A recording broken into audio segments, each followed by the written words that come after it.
Before we start our story, please like and subscribe to our YouTube channel at Chikatabay.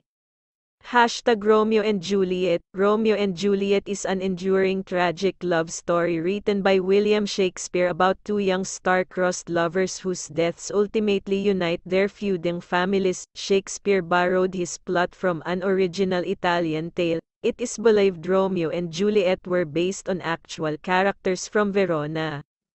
The Montague and Capulet families are feuding. The Prince of Verona intervenes and declares that any further fighting will be punishable by death.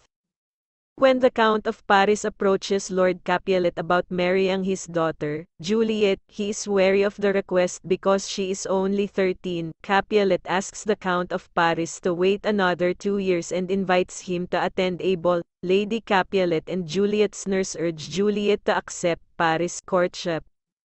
In the Montague house, Benvolio talks with his cousin Romeo, Lord Montague's son, about Romeo's recent melancholy. Benvolio discovers Romeo's unrequited infatuation for a girl named Rosaline, a niece of Lord Capulet's nieces. Persuaded by Benvolio, Romeo attends the ball at the Capulet house in hopes of meeting Rosaline, but it is not Rosaline who sweeps him off his feet, it is the fair Juliet.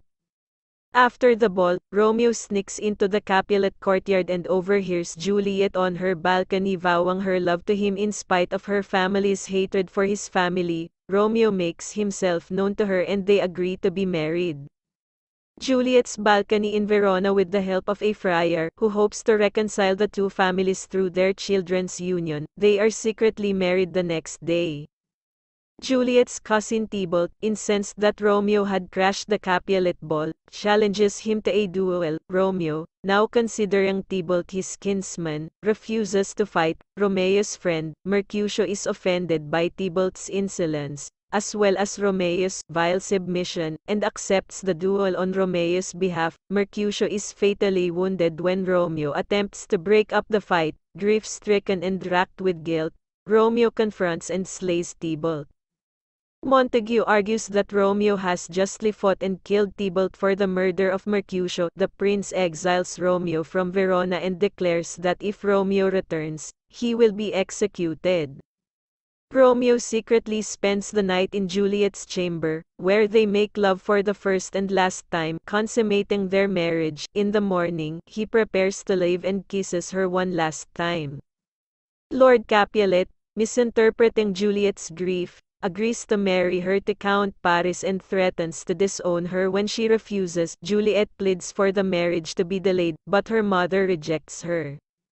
Juliet visits Friar Lawrence for help, and he offers her a drug that will put her into a death-like coma for 42 hours. The friar promises to send a messenger to inform Romeo of the plan, so that he can rejoin her when she awakens. On the night before her wedding to the Count, Juliet takes the drug and, when discovered apparently dead, she is laid in the family crypt.